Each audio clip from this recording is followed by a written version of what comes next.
Welcome back, friends, to Preservation Travels with Lainey and Kevin. Today, we're going to teach you some easy steps on how to beautifully decorate your historic home.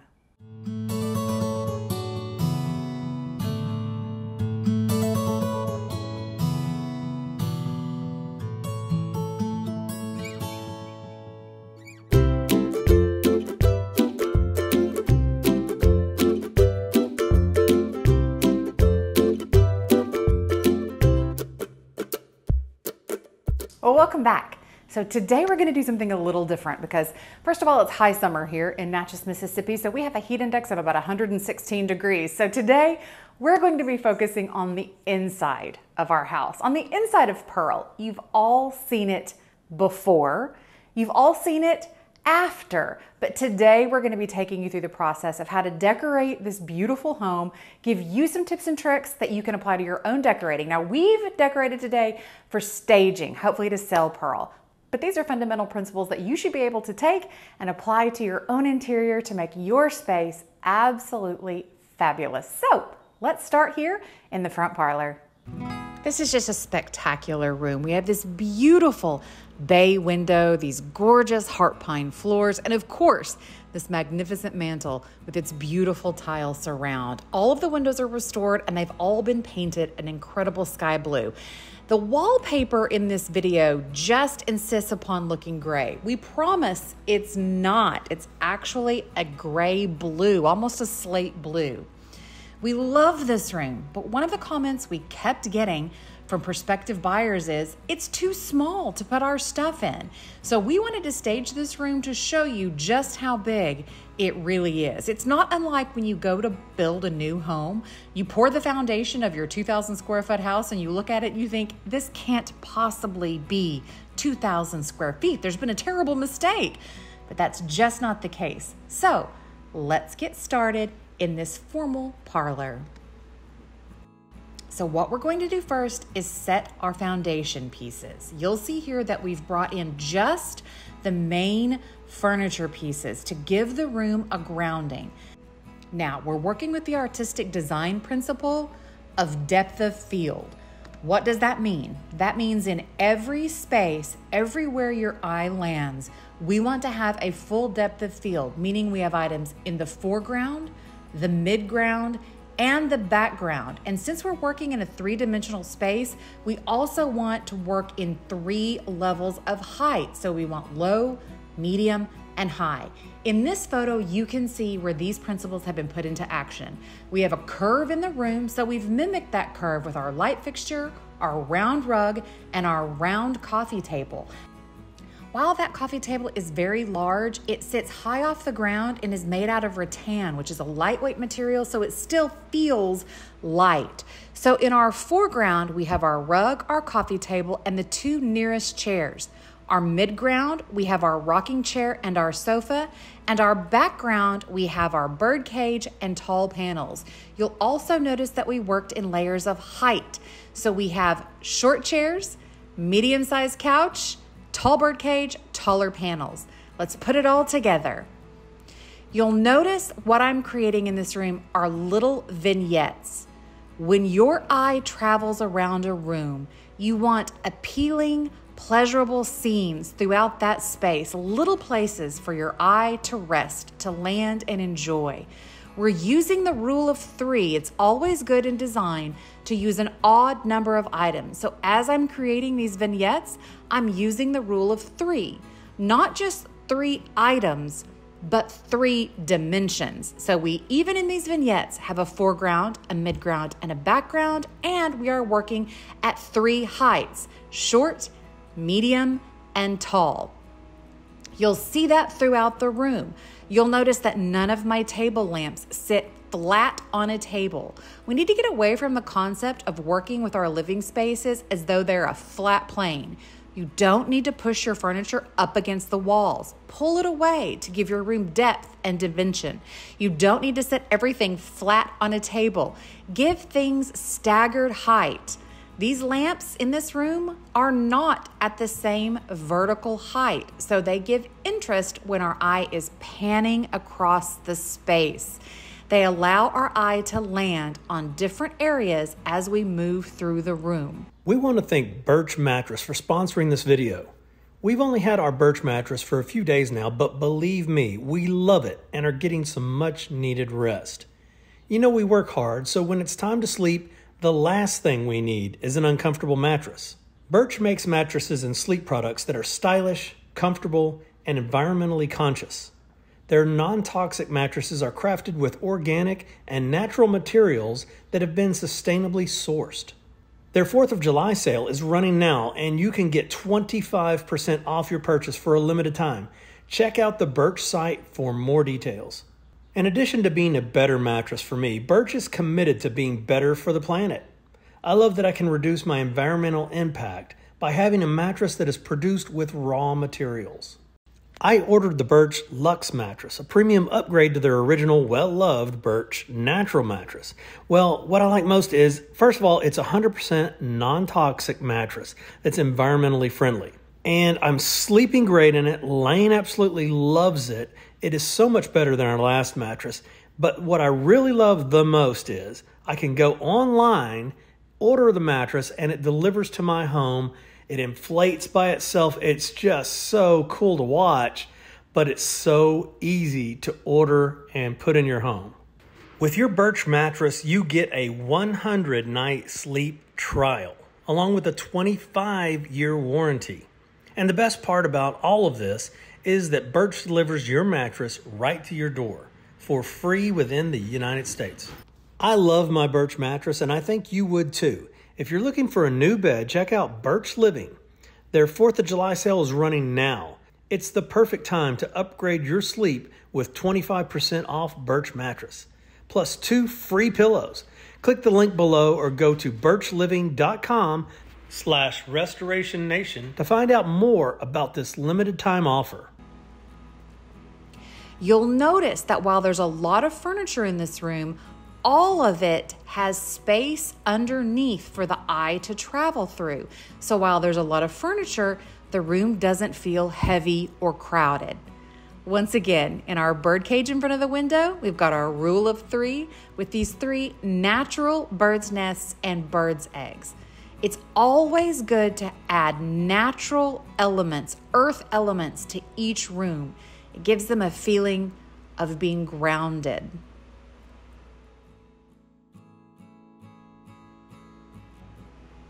You'll notice that in each area, I'm pulling colors together. So we have the blue of the tile mimicked in the wallpaper, in the rug, and in each of the vignettes. You'll see the bottles are blue, the leaf is green.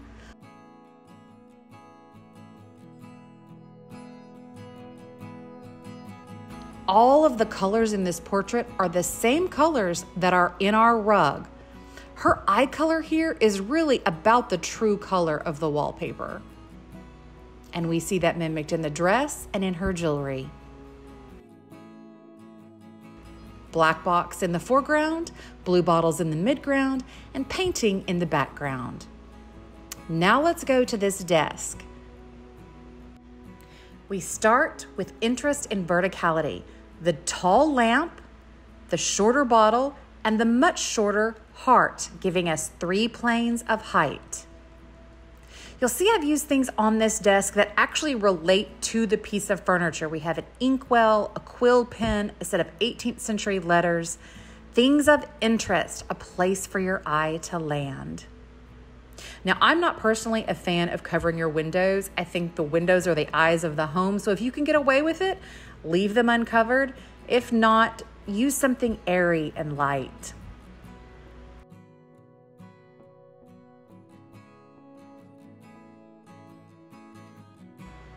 Now into the entryway. This is a huge entryway. We don't want to crowd this space. We want it to remain open so that our eye line remains clear from the front door all the way back to the kitchen, but we want to give it some visual interest. We also want to pull all of the colors of the main rooms together in this space. So you can see the ceiling color in this space is the same color as the interior of the window sashes in both the living room and the entryway. We've used these early 19th century candelabras as a way to bring all the colors of the living room and dining room together. So you'll see the slate blue, but you'll also see greens and pinks pulled in. Now, this is one of my favorite pieces. I've had it for a long time. It's a French washstand, and we've used it once again to pull all of our colors from the main rooms into one area.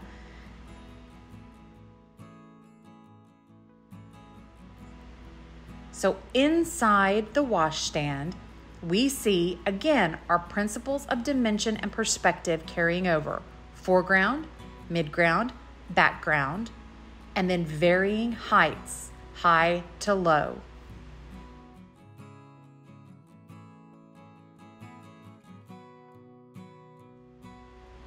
Something else you want to be mindful of is having colors that agree with one another. All of your blues don't have to match. They don't have to be the same shade, but they need to agree with one another. Basically what that means is the undertone, if it's a warm color, needs to stay warm throughout. If it's a cool color, it needs to stay cool throughout. Trying to mix cool tones with warm tones can get very confusing to the eye. And that enamelware French jug is one of my favorite items that I have. Now, into this first bedroom. Again, we kept having people say, oh, this is a tiny room, but it's actually quite large. It will fit a king bed, but unfortunately, I didn't have a second king bed to stage with. But let's take a look at it before. And here it is now. We went with this queen-sized iron canopy. Now, the thing about this bed that is so good for this space is that although it's a queen-size bed, the airiness of the iron doesn't make it feel heavy in the room. You'll notice it's lifted off the ground so the eye can still travel cleanly underneath it. And all of our decorator pieces are still in rules of 3 dimensions, 3 heights.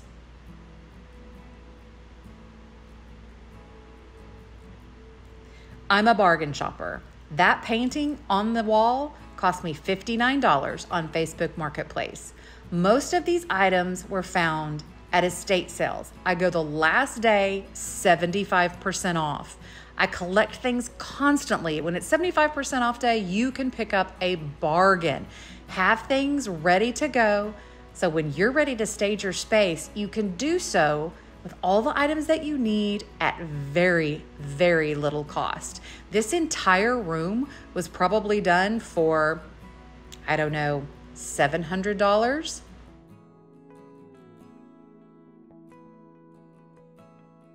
And there's our finished space. Now we're off to the dining room. This, in a historic home, is often one of the most challenging rooms because they're often the largest room in the house. So it can feel very vast and overwhelming. You'll also notice in this room that we have dark wood elements on 2 walls. In this still shot, you can see the fundamental principle of grounding your space. If we were to come in here and put a wooden table on a wooden floor in a room of this magnitude, the room would almost look like it was floating, like everything in it was floating. So we want to give it a rug to put our table on to break the eye between one wood surface and our secondary wood surface, which is our dining table. Then we also want to add more elements to our opposing walls from that mantelpiece and china cabinet to wrap the room in the warm wood tones that we see in those built-in elements. Now, let's take a closer look at how this is going to feel when we put it all together. Now you'll see that the deep wood tones wrap all the way around the room. You don't have to rely on the architecture to give you cohesive flow. That can be done with design. You'll also notice in my design that we don't have matchy-matchy wood tones. That's something that people need to get away from, the idea that all of your wood tones have to match for a space to feel cohesive. It's more important that the overall aesthetic of the pieces match rather than the actual tones. The more rich wood color that you can add to a space, the more warmth, depth, and dimension you're going to have. You'll notice we haven't over-cluttered the space. Both the mantelpiece in the living room and here in the dining room have mirrors on them. So we didn't add any additional design to those mantelpieces. We let them speak for themselves. Instead, we pull our design elements into other pieces of furniture. Here on the sideboard, we have a collection of china and some silver plate. I love to use silver plate in a dining space because it gives a little bit of sparkle. It's like jewelry for your dining room. You'll notice in our china patterns that we use these to pull together all of the colors in the room. Every color that's in the wallpaper is mimicked in the china that we have displayed in this china cabinet. So, while the wallpaper has yellow and blue and pink and green, all of the china pieces have those colors as well. We see our rule of 3 here. 3 items arranged on the dining room table, and in our hutch, we have 3 china pieces stacked back to back. I love this beautiful samovar. I picked it up on an online auction for $28. The dining table and chairs, $126. Now on to the main bedroom. Again, a huge room, very vast. Nobody believed you could get a king-size bed in there. And look, we've done it. A king-size bed, 2 nightstands, and all of the doors still open with plenty of space to walk through. Now, I wanted this room to feel very airy and very light, so we didn't crowd it with a lot of additional furniture, but there's still plenty of space should you want to do that. But we've taken the tiles from the fireplace and used those tiles to create the entire color scheme for the room. These Victorian lamps that were originally oil burning converted to electricity, bought at a 75% off day at an estate sale for $15 a piece.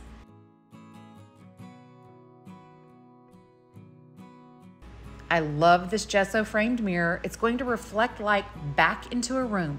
Anytime you can add a mirror, you're going to reflect everything that you've put into the room back into it, therefore giving more dimension to your space.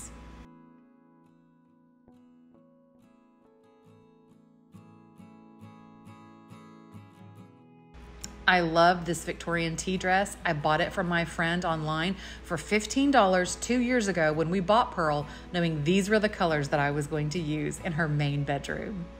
You'll notice we've gone with a high headboard. This headboard is very, very high because the ceilings are 11 feet and we wanted to utilize that visual space. Now before, this bathroom felt very, very pink. So we've taken that and we've broken that pink with the deep green of the velvet shower curtain. Also notice how we've pulled the shower curtain very, very high. We have 11-foot ceilings in this bathroom, so we've utilized 8 feet of that for shower curtain. This vintage painting that I bought from Pennsylvania, had shipped to me for $125, pulls all the colors together perfectly. Don't be afraid to use art in your bathing spaces. And again, the rule of 3 with our little jewel caskets. Now, we've all seen the kitchen in a recent video, but here are the design principles that I used. You'll notice that the color of the pantry and the main kitchen don't match. They're not matchy-matchy colors. We have a deep, almost black green, and in the pantry we have a rust, but they're complementary colors. I pulled the rust from the undertone of the heart pine floor, and together the 2 colors are beautiful. You'll see in our cabinetry, again, we have foreground, midground, and background. Same applies here. Your refrigerator is your foreground, your cabinet is your midground, and your items on the pantry shelf are the background. We see it again when we step back and look at the pantry as a whole. The herb racks become the foreground, the refrigerator becomes the midground, and the shelving becomes the background.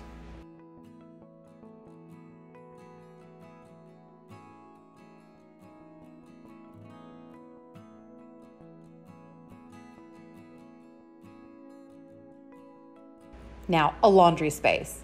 You would think there's not a lot that can be done with a laundry space. I say you're wrong. We need to make every space in our home an enjoyable space to be in. And the way to make it enjoyable is to make it beautiful.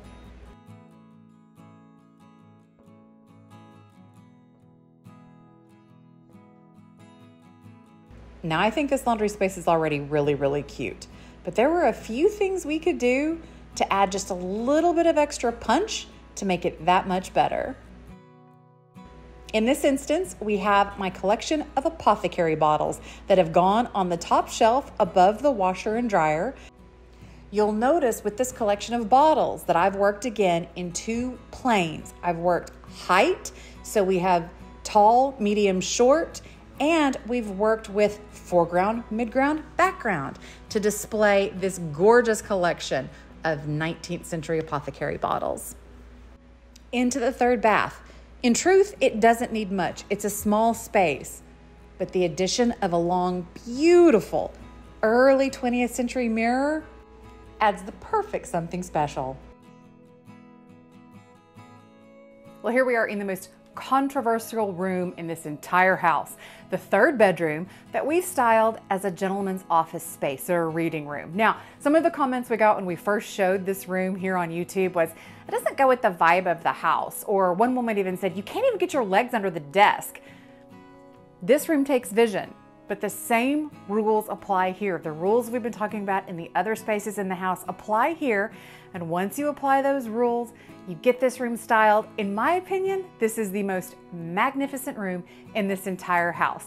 So let's see what we did to take this room from fairly rustic to amazingly charming.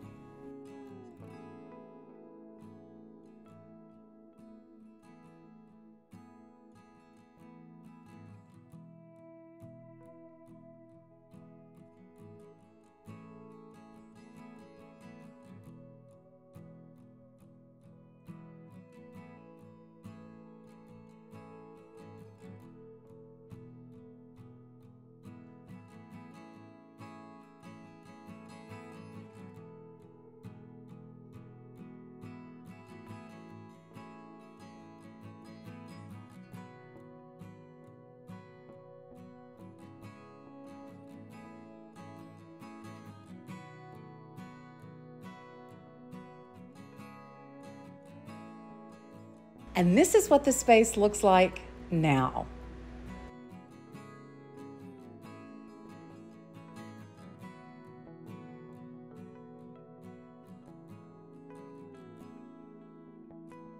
Now let's take a look at the individual elements that make this room so special.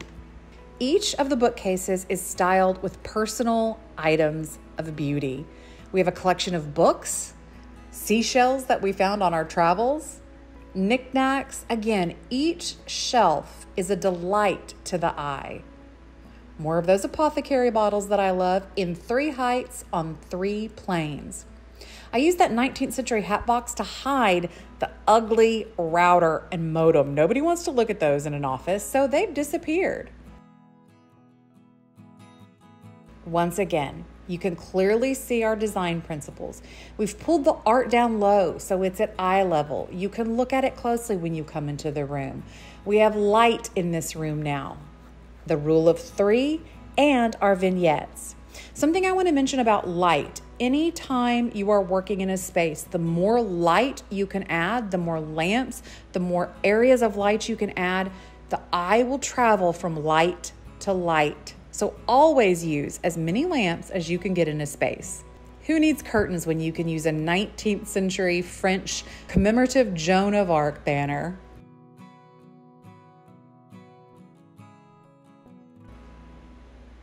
The bookcases were never meant to be the desk. It was always envisioned that the desk would be in the center of the room so that the person sitting behind the desk and working would be facing the door. What you saw early on were simply the bookcases and storage. So, for the person who said you can't even get your legs under the desk, yes you can. The desk just wasn't in there yet.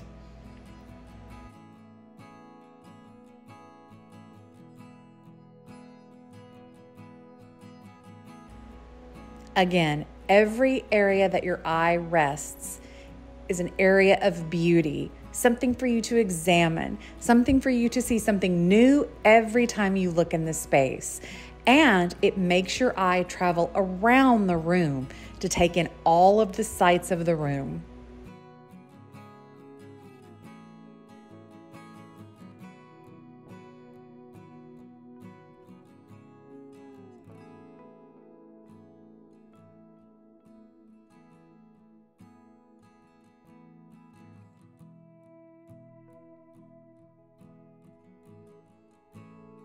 And don't forget your low spaces. You'll see the seashell on the bottom of the desk. That makes the eye travel from the floor to the ceiling. I love this painted canvas. I got it off of Facebook Marketplace for $50, but it makes a huge statement in any room. Remember, things don't have to be expensive to be beautiful. Even the desk in this room, I purchased at an estate sale on 75% off day. I purchased it for $125. Now, who doesn't love this room? Who doesn't want to curl up in here with a good book or maybe their radio on a rainy day and enjoy this snug space? Grounded by a rug, we have foreground, midground, background with our furniture. And then we have our beautiful vignettes around the space using our principle of 3, our foreground, midground, background, and our varying heights. I know I sound like a broken record, but I cannot stress enough how much difference you can make in the feel and look of your space if you use those simple rules.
We hope you've enjoyed these tips and tricks on how to style and design your personal space.